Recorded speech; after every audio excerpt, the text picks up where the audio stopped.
የፀጉራችሁን ታሪክ በአንድ ጊዜ የሚቀይረው ምርጥ የፀጉር ማስክ ነውና ሰርታችሁ ተጠቀሙት። በነገራችን ላይ ፐርም ለምን ፐርም ልክ ፐርም እንደተቀባችሁ ነውና ፀጉራችሁ በአንድ ጊዜ እንዳስነካችሁት ነው ልስልስ የሚለውና ፀጉራችሁን የሚያለሰልስላችሁ። እንዲሁም ይህንን ማስክ ለፊታችሁም ጭምር ይሆናልና ያው ቀንጨብ አድርጌ ችላችኋለሁ እኔ ማለት ነው። ሰላም ቤተሰብ እንዴት ናችሁ? ደህና ናችሁ? እንኳን ደህና መጣችሁ ወደ ቻናሌ ልበላችሁ። በነገራችን ላይ እንኳን አደረሳችሁ። ዛሬ እኮ አዲስ አመት ነው የፈረንጆች። እንኳን አደረሳችሁ። እንኳን አደረሳችሁ። እንኳን አብሮ አደረሰን ብያለሁ እኔም ማለት ነው። እና ዛሬ ምርጥ የፀጉር ማስክ ነው የሰራሁት። በጣም ነው የወደድኩት። ቅቤ ለሌላችሁ እንዲሁም ደግሞ በጾም ሰዓት እንደዚህ መጠቀም ትችላላችሁና ቅቤ ለምን ነው የሚያስብለው?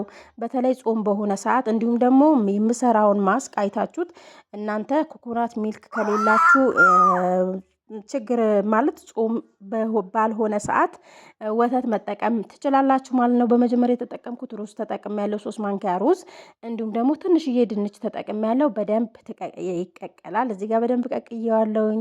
ከዛ በኋላ ኮኮናት ሚልክ ነው የምር ኮኮናት ሚልክ በስማም በቃ የሆነ ብቻ ታሪክ አለውና በነገራችን ላይ ይሄኛው ኮኮናት ሚልክ ለ2 ጊዜ ለ3 ጊዜ ይሆናችኋልና ከድናችሁ ፍሪጅ ማስቀመጥ ትችላላችሁ፣ አይበላሽም።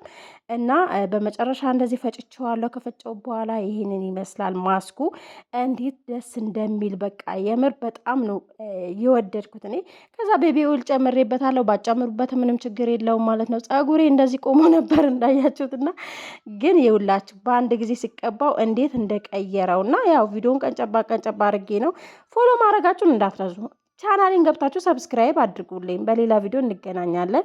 መልካም ቆይታ። ባይ ባይ።